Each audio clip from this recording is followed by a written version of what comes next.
Welcome to A Meaningful Marketplace.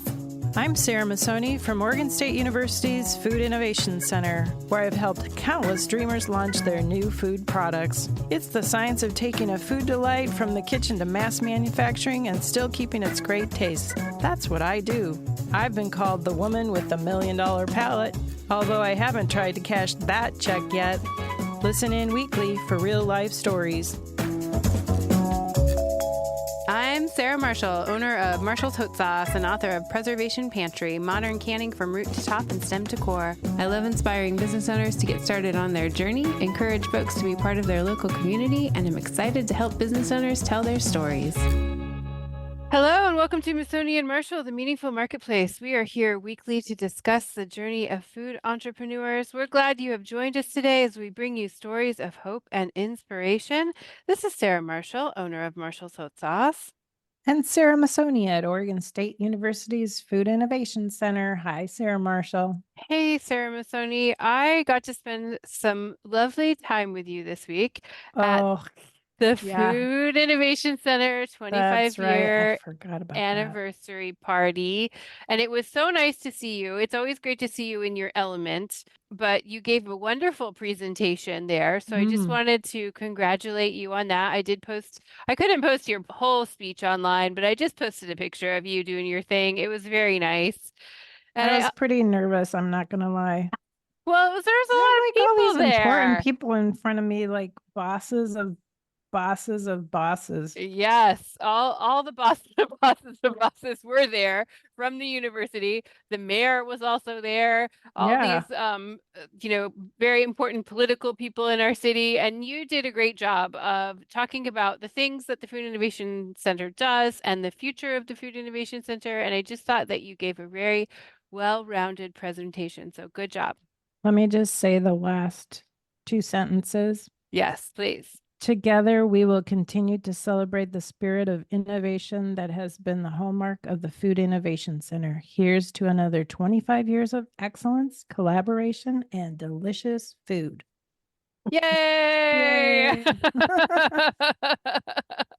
I think your ending was very good because it gave people hope, it was so perfect. But I didn't, I had to run off at the end, so I couldn't tell you what a great job you did, and I wanted to do that right now. I appreciated that.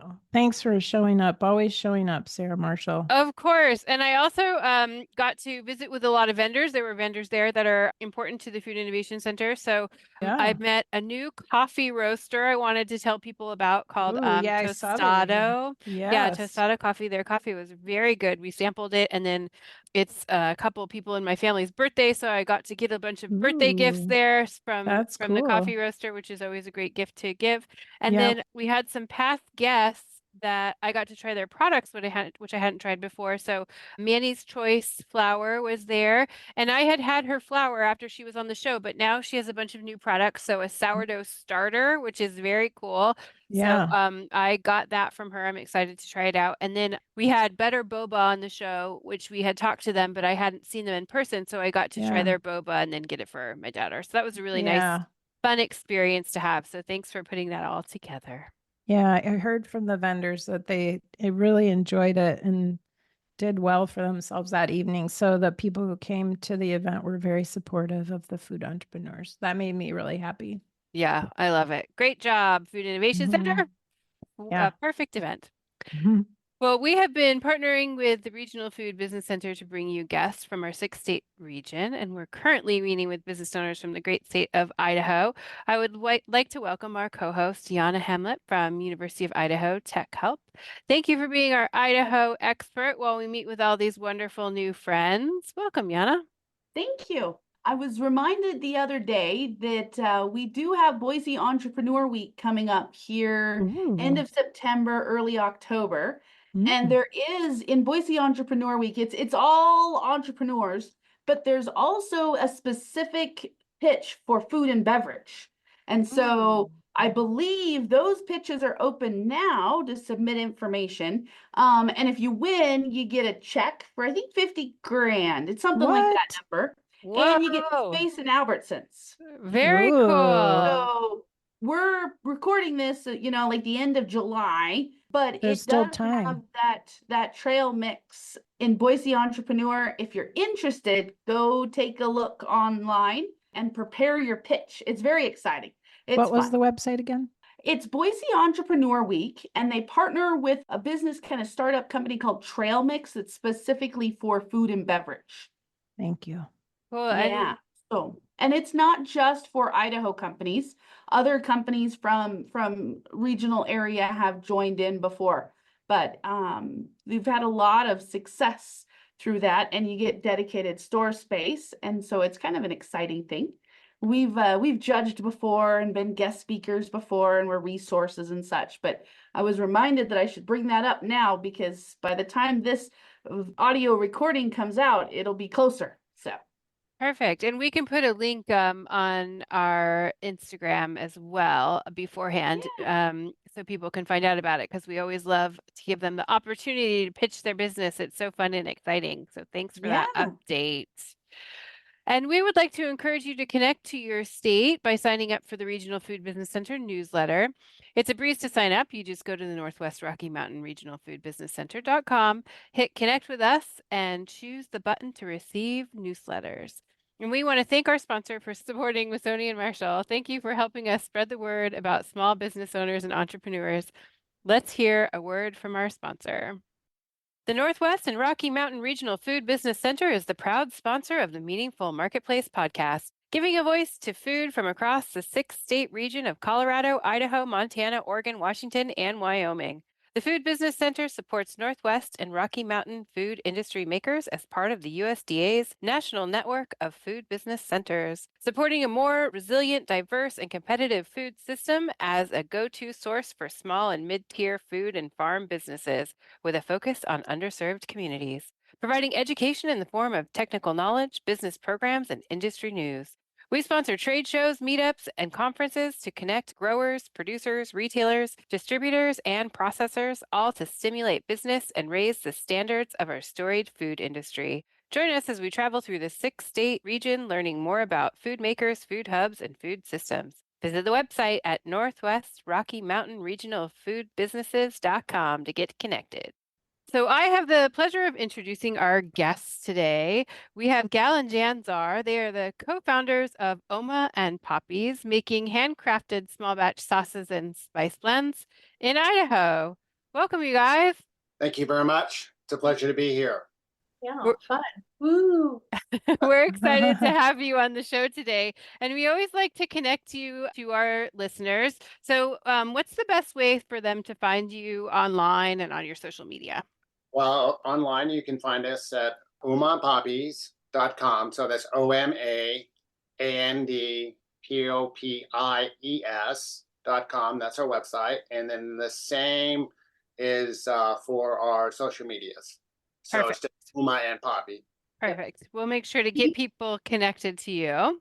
And we always like to start at the beginning. So when did you start your business, and what inspired you to start making sauces and spice blends? I can take that question. So Oma's going to take this question. Okay. Start date is always very fluid because we actually started it while we were away for Poppy's job in Bowling Green, Kentucky. We always like to go around to dive bars, and at that job, our new friend said, "You got to go to this dive bar. They have the best wings," and it was just Frank's buffalo sauce. Mm-hmm. Yeah. And I was like, well, Idaho has a much better wing sauce than this, kind of sticking my foot in my mouth. And they, really? Can you make it? So we made that. That was like probably in 2014, 2015. 2014, 2015. The response was like amazing. And so we started selling in mason jars when we would go to like tailgating parties or just house parties. We would bring wings, toss it, and then we would have that in mason jars to sell. And then we really kicked it off when we decided we wanted to come home and start a real business. And the garage sale was amazing. We sold through so many. So that was 2014. We got here, we got to Idaho, wanted to make an Idaho product in the summer of 2016. At that time, I was making it with Frank's and doctoring it up. And then Poppy was in charge of going into the big kitchen and trying to figure out how to make it without Frank's and how to measure, because I never measure. So that took him from summer of 2016 to probably first quarter of 2017. And then we hit the markets that summer, I believe. Farmers markets? Actually, yeah. So a little bit of background about myself. And we were in Kentucky because my background was running performing arts centers for 25 years. So our thing was to, when we traveled a lot or when we go to conferences, we'd always go to these dive bars and they'd say, hey, you had the best chicken wings sauce and et cetera, et cetera. And you know, one of the things was, as Gail said, is we could do better than that. And we figured out how to do it, you know, a lot better, we think.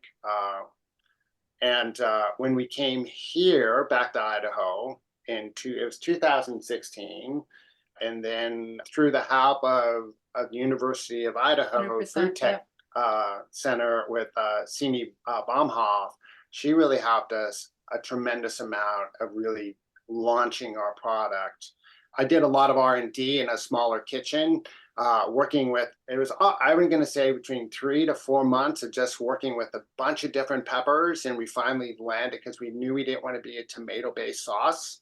So we finally landed after several times of bringing home small samples to Gail. She said, I can't do this. Just no more. This is it. We have to figure this out. It was terrible. It was terrible. It was like 20, 25 tastes like each night. Like, oh my God.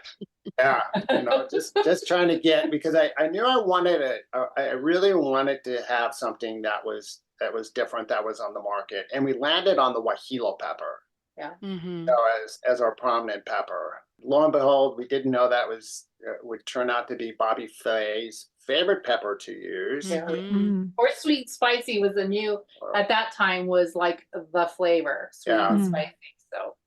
So anyway, that's how we came up with it. As Gail said, she never measured anything. As a matter of fact, our original sauce is called Winging It. People think it's because it's a wing sauce, but really it's because she wing it. I cook. And so after finally nailing down a small recipe, then we were able to take it to the Food Technology Center in Caldwell.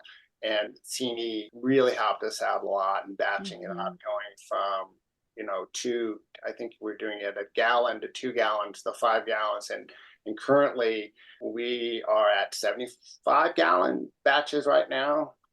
And we have 6 different sauces that we do. So is that why you have a PhD in sauceology? That's why I have a PhD in sauceology. Yeah. I can go on and on and on. Not talking. I mean, I was excited to hear that you're using apple cider vinegar that's made locally. That's pretty unusual and cool. Yeah. So we use the apple cider here out of Fruitland. Actually, in our hot mess, we source from local farmers. We actually source our habaneros and jalapenos.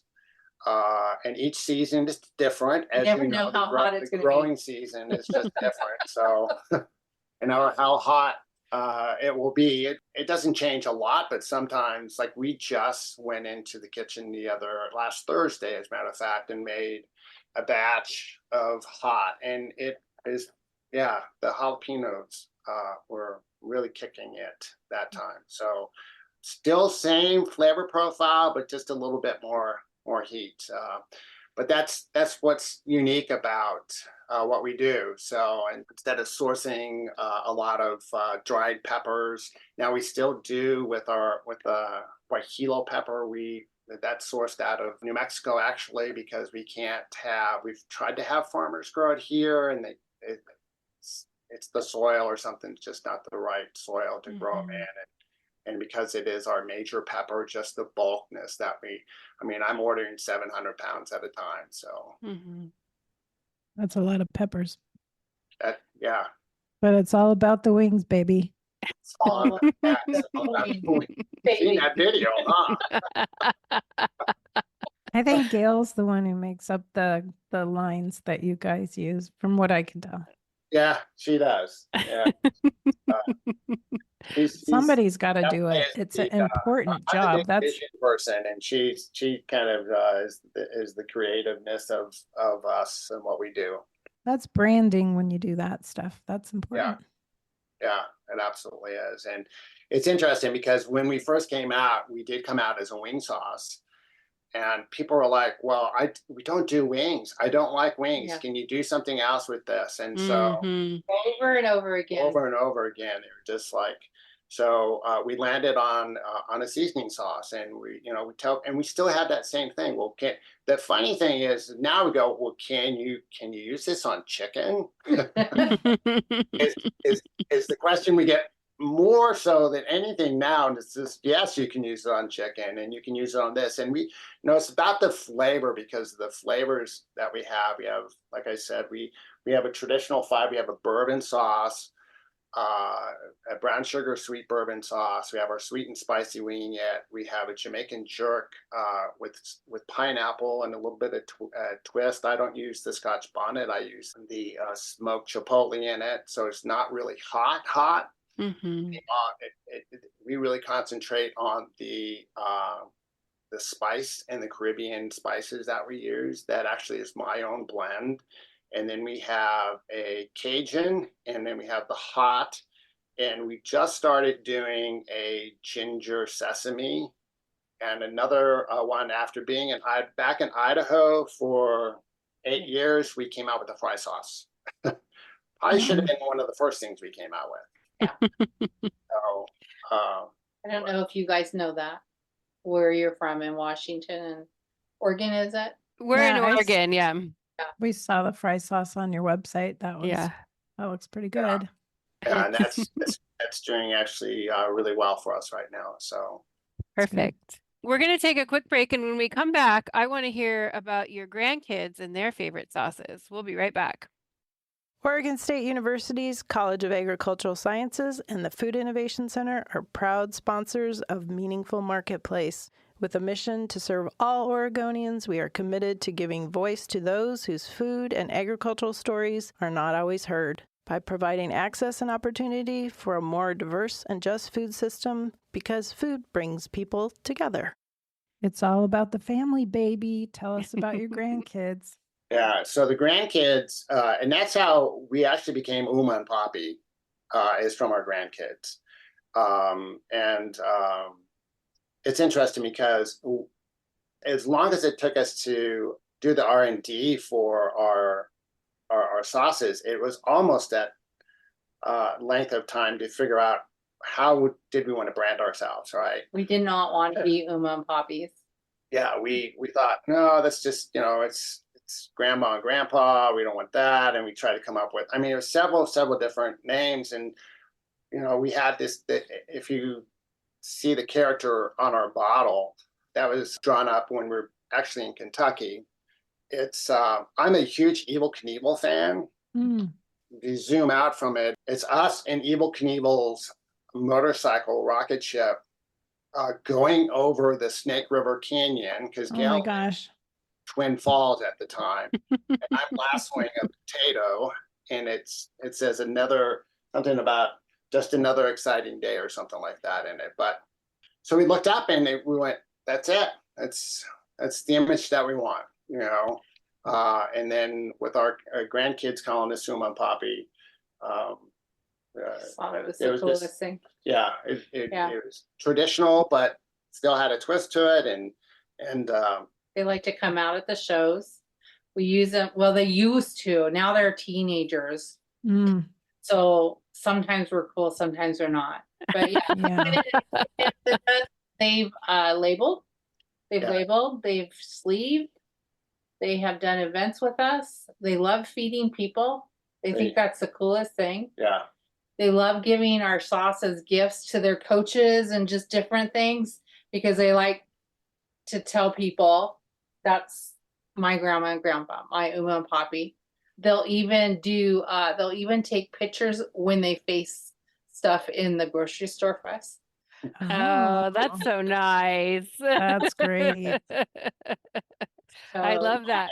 And we got him hooked on early on the sauce when we came back. I mean, we have some really great pictures of, they're just slathered with sauce all over them.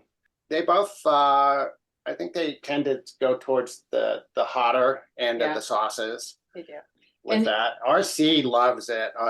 My grandson, I mean, he just talks about it all the time. Yeah, he just can't get enough of it every time. Did you bring a sauce? Yeah. When we go. Tell us about the Twisted District and how you got your product into the restaurant. So Twisted District, the owner, Ed, actually found us in, I think it was Albertsons, maybe Winco, and was using our bourbon sauce at home. And when they decided to open up their pub and restaurant, or their brewery and pub, he reached out to us and asked us if we'd be interested in collaborating with him in some dishes. And that they also wanted to do, of course, they were going to have, like any good pub, wings, right? So at least once a week. And we told them. We actually told them that we'd come in and toss wings for them. And not only that, we told them how to make better wings than anybody else. So that's what we were planning on doing, was possibly buying a bar that had a limited food menu. Yeah. And we were thinking that's how we would do our sauce, that we would be a bar with the wings. And we had came up with a smoking for like 75% of the cook time, and then flash frying them. Yeah. Yeah. So that's good. That's what we told him, and then they just took off there. That's good. And they season the wings with our Flippin' the Bird seasoning, which is a chipotle citrus, so the base of that. So, and then it kind of just took off from there. And then they started it using the bourbon sauce with their meatballs. Was one of the first dishes that came out. They did a jerk sandwich. They really played along. They did a Cajun, because they were famous for their different hot dogs that they did. They did a Cajun dog. So yeah, it was pretty interesting. The sad thing is that with everything that's happened, a lot of small businesses have gone out of business. So they had to close. It was last April. So no. I'm sorry to hear that. Yeah, because it was a fabulous place. So they tried to hold on as much as they could. So maybe you could do like pop-ups or something around town. Yeah. I saw something really nice on your website, and it's your cookbook. And I have a feeling that Gail might have done that, but I'm not sure. It's 27 pages of things you can make with your sauces. That's amazing that you have it so organized in such a beautiful format. Can you tell us a little bit about putting that together? It's really nice.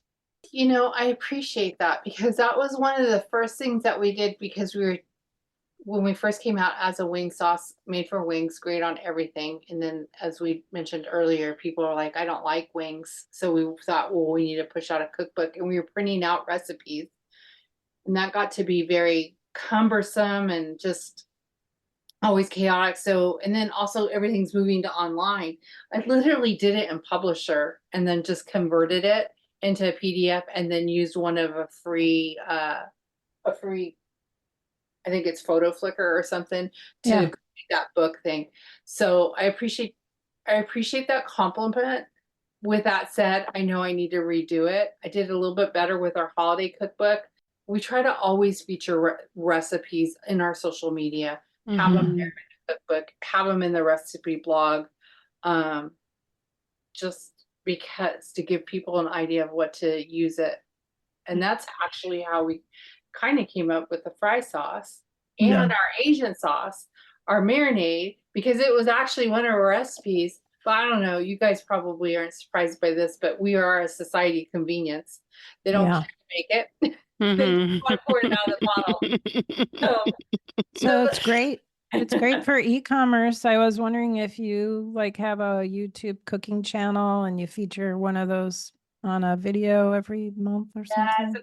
We actually, during COVID, we did a lot of that with What's for dinner in our storylines. And I can't remember, it was maybe Wednesday or Thursday nights, and showing people. And of course, at that time, Instagram was, you could record do it 30 15 seconds at a Yeah. time. Yeah. Or TikTok. Set all What's for together. dinner? Blah, blah, blah, blah, blah, Oh blah. my God. It was Talk fun. really fast. It was so frustrating because we weren't really up on all the technology. So it was like, okay, let's test this. We're going to do 15 seconds. And then, so like we would back and forth with the phone, like, okay, rub it up, rub it up, rub it up. Okay, push it. Okay. Sarah Marshall is so good at that. Yeah. Well, So- but everything's changed now. It's a little easier. You can kind of do whatever you want. Yeah, for sure. So, but it was funny because it gained a lot of traction, and that's one of our to-dos that I keep on telling Jan that we do. We need to set a day out of the week that Yeah, you have to post frequently. We do. There's a couple other businesses and chefs. There's a really wonderful chef in here, Christopher Zan, who owns Z's Rooftops in Boise. And Chris has been doing some remarkable things. He loves our products. His wife definitely. One of the things that we're gluten free.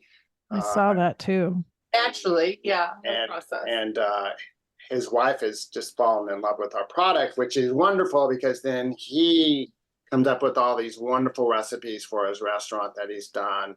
And then we have another restaurant here in Boise called Bacon, and they reached out to us. So they, as you can imagine, bacon, everything's bacon. But they reached out to us to feature our bourbon coffee rub on their bacon, and they did a trial run of it, and it is one of their most popular, what they call pantry bacons.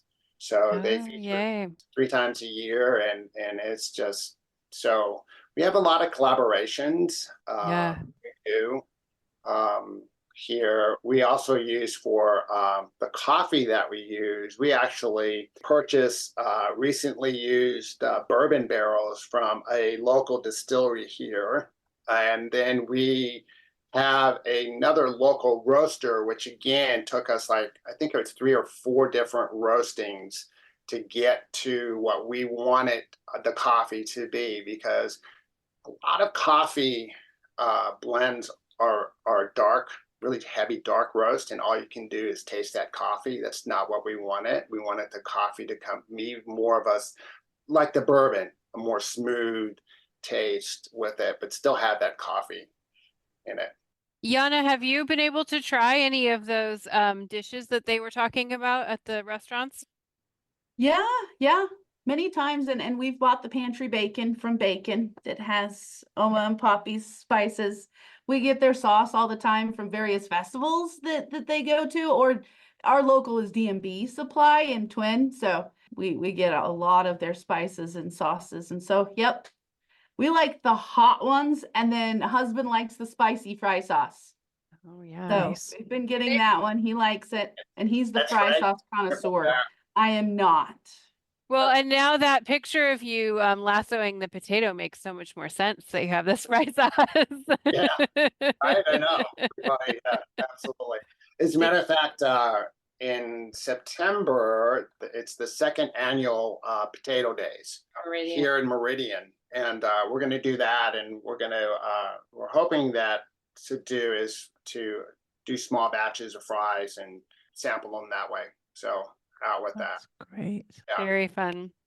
I was looking through the recipes on your website, and the most popular one, do you guys know what it is? It's going to be any of the Asian ones. I thought it was kind of cool on your website because it tells like how many views each one of your recipes have had. And the most popular was the baked honey jerked salmon. Oh, It had over 4,000 views, which is a lot of Whoa. views for one recipe on a You gotta get that a on website. TikTok right away. Yeah, so can you tell us about that recipe and how easy it is for customers to make? It is actually very super easy. Do you remember Yeah, it? it is. It really is. It's something we just kind of came up with one day. Not with the sauce, with the spice blend. So we're a sauce company that happens to have spices too, because we needed the spices to make the sauce.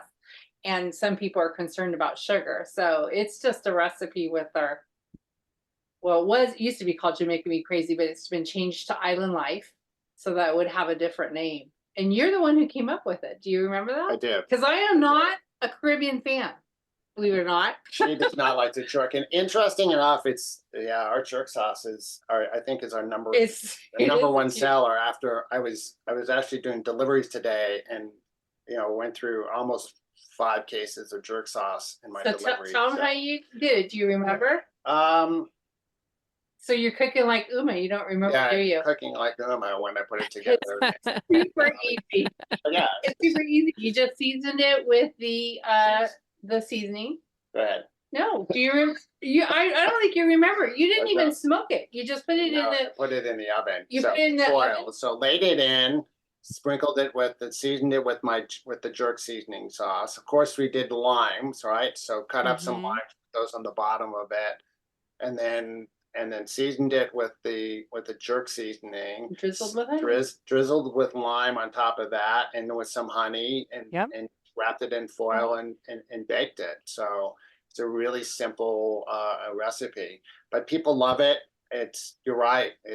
I forgot that it comes up on Google all the time. Is one of the. Now you know why hits, I didn't know that, because Caribbean's not my favorite. I'll eat it, and there's a lot of recipes for it because he likes it. But that was my sauce. So that was one of the things I used to go to a little restaurant when I was living in North Carolina, and there was this little hole in the wall, and I just couldn't get that flavor out of my mind or out of my taste buds, and how to recreate it. And I think I came pretty close with that, with the spices and also with the sauce. So.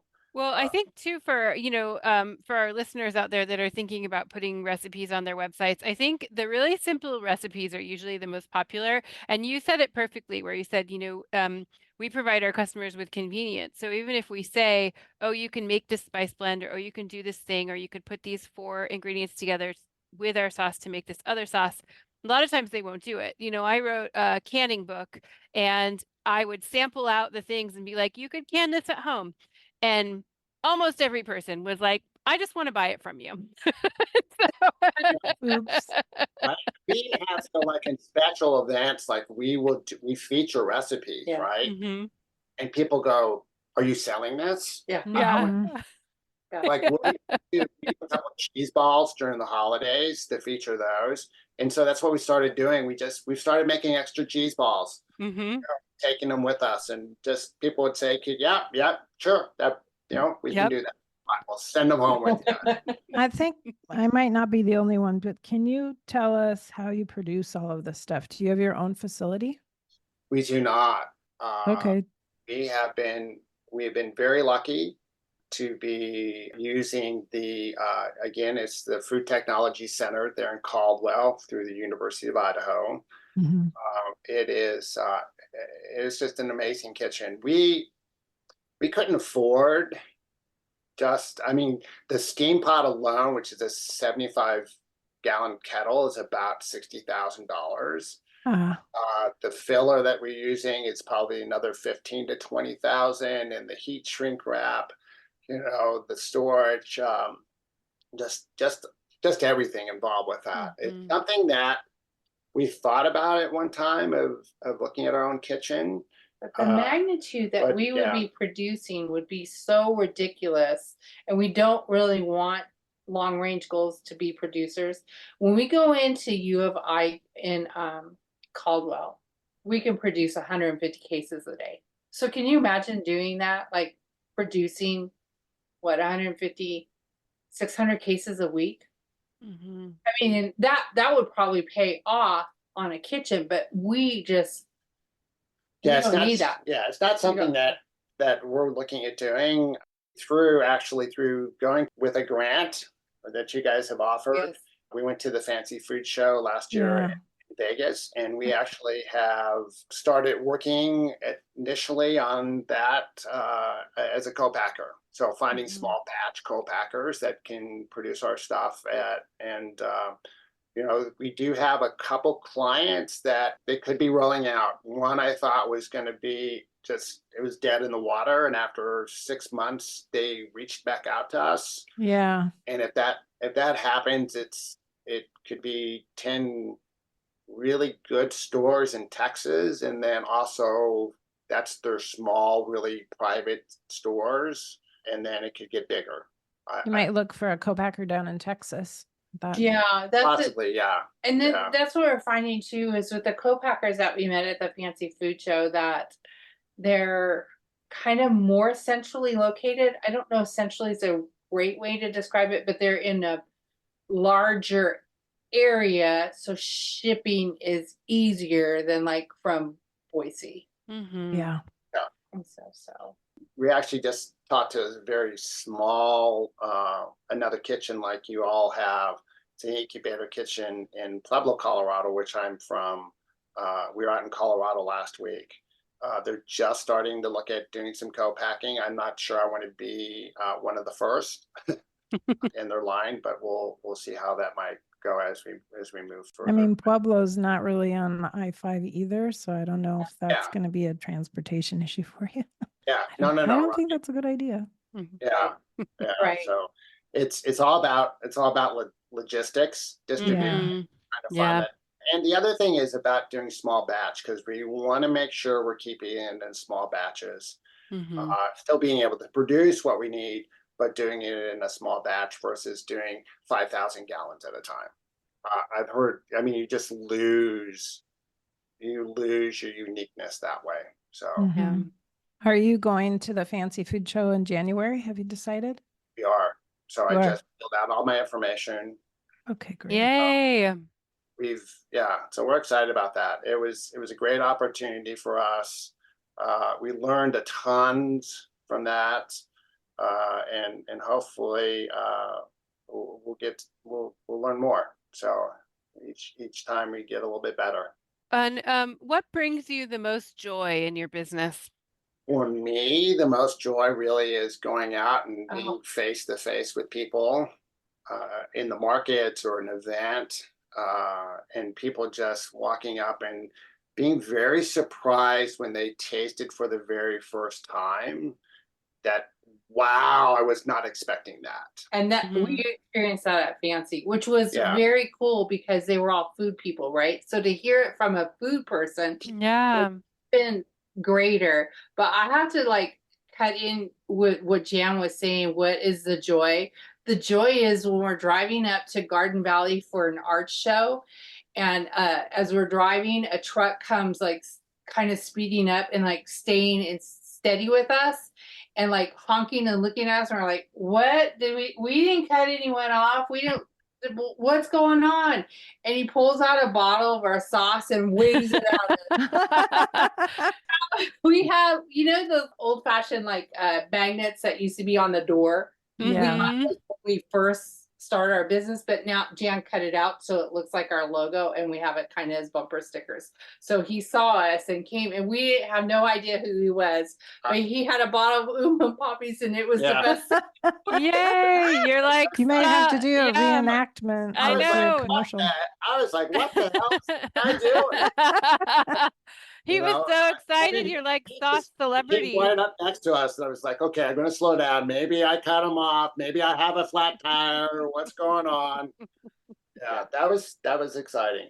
That's so fun. So it's very cool when you're recognized, and we have some solid base where people are like, this is the only thing that I can eat because I have celiacs. So I love the sauce. Or, oh my gosh, I need to pick up that bottle because I went to my friend's house and they did this and it was this. So I want that. Yeah.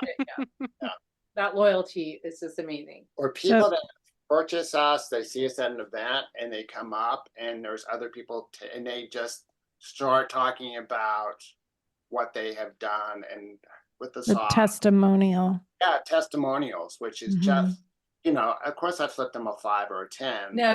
But, Maybe you could have a testimonial contest and then put them on your website. yeah. Well, we had, I don't know if you can remember this, farmer's market at Indian Creek, we had a love connection. They were both single.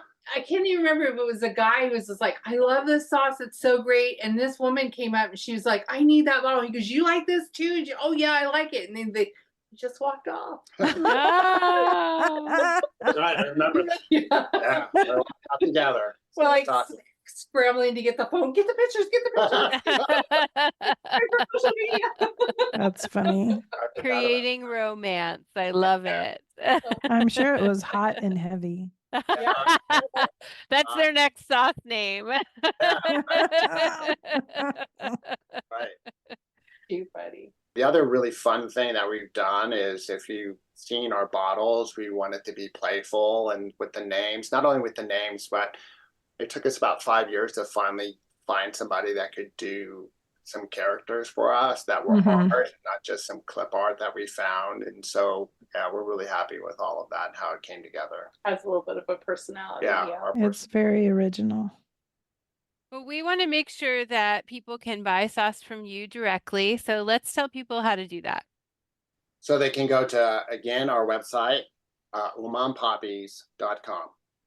Perfect. But it's at Albertsons, I thought, too. And yes, so locally they can buy it at Albertsons and D&B supplies. We're in the Valley, here in the Treasure Valley in Idaho. We're also at the Boise Co-ops and some other small mom and pops. Now, all of those locations are on our website. If they want to reach out to buy it locally, we can do both. So we appreciate direct, or really retail is where we want to be.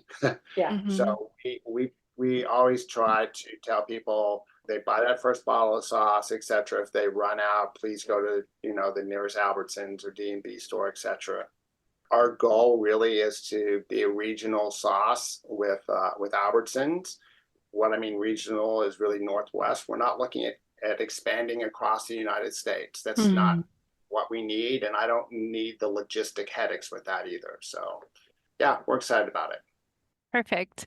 Well, we had a great time chatting with you guys today and learning more about what you do. So thanks for being a guest on the show. It was lovely to meet you, and we will see you when you're in Las Vegas. Woo, Viva Las Vegas. Thank you very, very much. Thank you for your time. We appreciate it. We want to thank our listeners for tuning into the show. Thank you for helping us spread the word about the food community. If you want to reach out to Sarah and Sarah, you can send us a message on our Instagram, Meaningful Marketplace Podcast. And if you would like to be a guest on the show, you can send us an email, booking@joyofcreation.com. And we will be back next week, everybody. Thanks for joining. Bye. Bye for now.